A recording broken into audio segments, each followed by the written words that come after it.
head coach Karen Blair following the Jackets game tonight against number 10 Louisville. Coach, start us off. Yeah, I mean, props to Louisville. I mean, you just talk about a team that is, they're just relentless.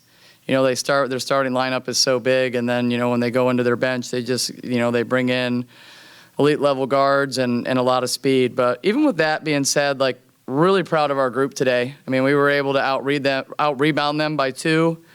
So I think our defense was there. And this is a team that's been scoring in the 80s, and, they hit that 3 right there at the end. But it was really proud of our group's effort on the defensive end. And, I think we've been able to turn the ball over a little bit too much these last couple games. And it's one of the things we talk about. I think in a physical game like this, you've got to be able to take the bumps and, get the ball to the rim. And I thought that first half we were a little tentative, but I was proud of our bounce back in the second half. I thought our guards did a better job of putting their head down and really taking it to the rack. And I thought Talea was great today. Like, she was really relentless, handled a lot of physicality. And I thought Deasia coming off the bench, these are a couple games now, she's been able to give us a lot of minutes and a nice burst.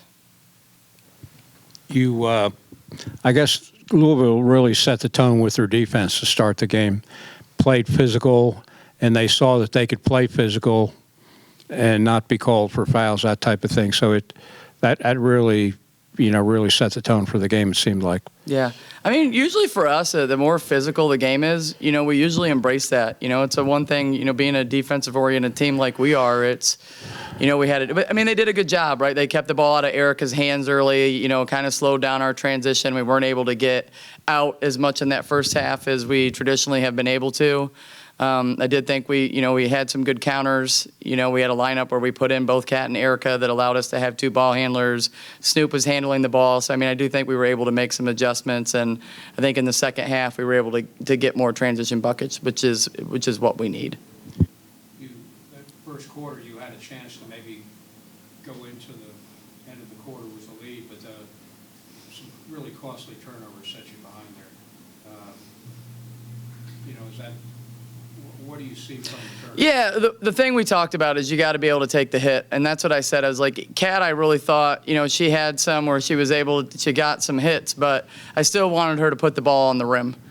Trust your teammates to be able to, and this is what we talk to our guards, is like, get downhill, put the ball to the rim, trust our teammates to be able to go in, get some offensive rebounds. And again, turnovers were really costly. A missed shot, we can still, try and rebound and can survive that. And I just thought we were a little bit tentative with their physicality, to start the game.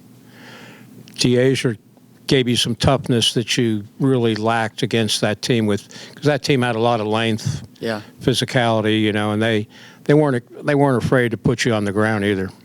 No, I mean, they've got, when 0, she starts at the 3, but also moves to the 4, 11, in a pick and pop. So you have to respect their outside game. They can shoot the 3. So we did switch, so we did have a lot of mismatches. So I thought on the defensive end, our guards did a really good job of being physical. We had to front, they have an excellent high-low game. I think 0 and 11 from Louisville are probably 2 of the premier passers in the ACC. Like, they do a really good job in their high-low game. So I think the game plan was to try and pressure them and not let them get loose in their high-low game. And, I think for the most part, we did that today. And our guards were physical, fronting, doing what they needed to do. We had good help line. We just needed that to transfer down on the offensive end for us. As the game went on, your defense did a better job of being aware, with awareness as far as number 18 is concerned, that she's not, because she's big, she's just not a low post player. She can shoot the 3 too. Yeah. Yeah, and we were also able, depending on their lineups today, we were able to throw in some zone, which was good. I thought our zone was, for that first half, was really good early on. I think we had like 10 or 11 stops in it, and then 22 got loose, on a couple skips and finally knocked down some 3s. But what's encouraging for me as a team is, like, we've got to be able to do that. We've got to be able to change our defenses and be able to change tempo. It's something this February that we've really worked on as a group. From the Stanford game, we were able to do it. And I think as we continue to move forward, that's, kind of has to be a part of our identity, is how can we change tempo also on that defensive end, with it's not always just being our man, being able to switch into some zone. You have one game left before the tournament. How big is that Miami game in the scheme of things as far as your seed and who you play, that type of thing? Yeah, I mean, the seeding's important, but we want to win. You know, we've been really good at home. This team has been really competitive at home. Our fans have been fantastic. They've been able to come out and support us at senior night. So there's a lot of reasons that you want to win it, but more than anything is like going into that tournament, I want them feeling good about themselves. It's like anything. I want them to go in being confident, you know, believing in themselves, because they've worked really hard to get to this point. And that's the one thing is once you get into postseason, everything's 0-0. You know, like you just got to be able to show up, and on every given night, you got to be able to put your best foot forward. But it's going to be a battle. I mean, Miami's playing really well right now. You know, so we're going to have to come in and bring our A game from the beginning for 40 minutes. Just looking at the overall outlook of the team moving forward, I think you have 3 players that haven't been able to play. Where are you with those 3? And I guess the real question is, will it be until next year before we see them?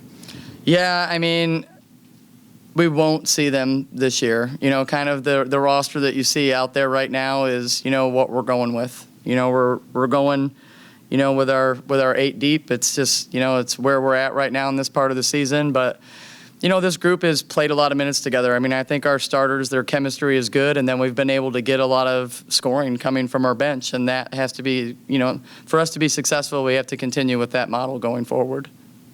Okay, thank you. Yeah, thank you.